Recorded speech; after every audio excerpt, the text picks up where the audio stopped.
किसी ने बड़े कमाल की बात कही है कि समय से ज्यादा महंगी भावनाएं होती हैं, जो ना समझें उन पर खर्च मत किया करो। कहानी है, और ये कहानी है गुरुजी की, जो हर सुबह गंगा तट पर स्नान करने के लिए जाते थे। उसके बाद अपने शिष्यों को प्रवचन दिया करते थे।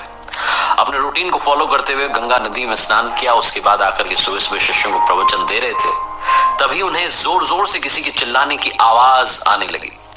पलट करके देखा तो पीछे दूर एक परिवार के सदस्य आपस में झगड़ा कर रहे थे, बहस कर रहे थे, जोर जोर से चिल्ला रहे थे, जबकि पास पास ही खड़े थे। तो गुरुजी ने सोचा कि आज इसी बात पर जो है बात की जाए। तो उन्होंने अपने एक शिष्य से पूछा कि बताओ, ये लोग पास पास ही खड़े हैं, एक ही परिवार के हैं, साथ रहते हैं, प्यार भी इनमें होगा, लेकिन अभी जब गुस्सा कर रहे हैं, लड़ाई कर रहे हैं, तो चिल्ला क्यों रहे? गुस्से में लोग चिल्लाते क्यों हैं?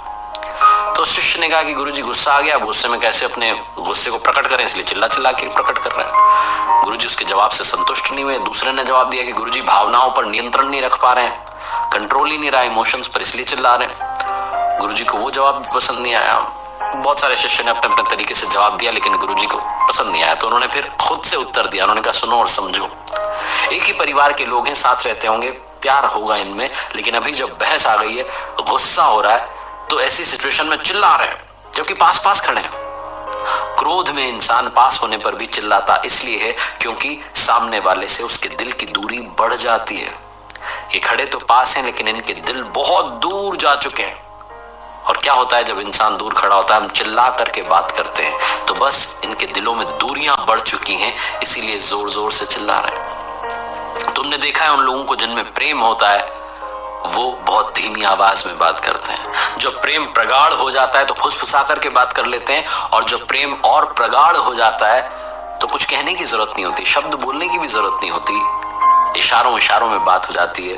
कई बार तो सिर्फ आंखों से बात हो जाती है। जहां प्रेम होता है वहां चिल्लाने की आवश्यकता नहीं होती है। दिलों की दूरियां बढ़ जाएंगी तो हमेशा चिल्लाना ही पड़ेगा। छोटी सी कहानी का सार ये समझाता है कि अगली बार जब गुस्सा आए तो मंत्र याद रखिए, चिल्लाओ मत, चिल्लाना बंद कीजिए, क्योंकि आप ऐसा करके अपने दिलों की दूरियों को बढ़ा रहे हैं।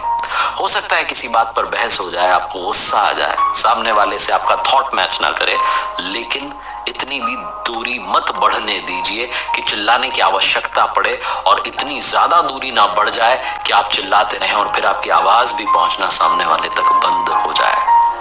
मुझे एक इंसिडेंट याद आता है एक मैडम का, जिन्होंने शेयर किया मेरे साथ। वो कहती हैं कि मेरे पति बात बात में गुस्सा करते थे। सुबह सुबह ऑफिस जा रहे हैं तो मोजे कहाँ रखे हैं, रुमाल कहाँ रखा है, चिल्ला रहे थे। एक दिन मोजे कहाँ है मेरे, मैंने ला करके दे दिया। रुमाल कहाँ है, मैंने ला करके दे दिया। कहने लगे टिफिन कहाँ है मेरा, टिफिन ला करके दे दिया। फिर उन्हें रियलाइज हुआ, कहने लगे मैं इतनी देर से गुस्सा कर रहा हूं, तुम पर फर्क नहीं पड़ रहा है। तो मैंने उन्हें उत्तर देते हुए कहा कि गुस्सा आपका है, आप कर रहे हो, फर्क आपको पड़ना चाहिए। उस दिन पूरे दिन वो ग्लानि में रहे, गिल्ट में रहे, ऑफिस से मुझे कॉल करते रहे, मैसेज करते रहे, मनाने की कोशिश करते रहे, और बाद में उन्होंने रियलाइज किया बात में गुस्सा करने जैसी बात भी नहीं है। आजकल हम लोगों को बहुत गुस्सा आने लगा है, बात बात में हम फ्रस्ट्रेट होने लगे हैं। इस कहानी को याद रखिए, आपकी बहुत मदद करेगी। एक बार फिर से वही बात कर दिखाओ कुछ ऐसा कि दुनिया करना चाहे आपके जैसा। दोस्तों, अगर आपको यह कहानी थोड़ी सी भी अच्छी लगी है तो प्लीज़ हमारे चैनल को लाइक और सब्सक्राइब करना ना भूलें। फिर मिलते हैं ऐसी ही एक और अच्छी कहानी के साथ। तब तक के लिए बाय बाय, धन्यवाद।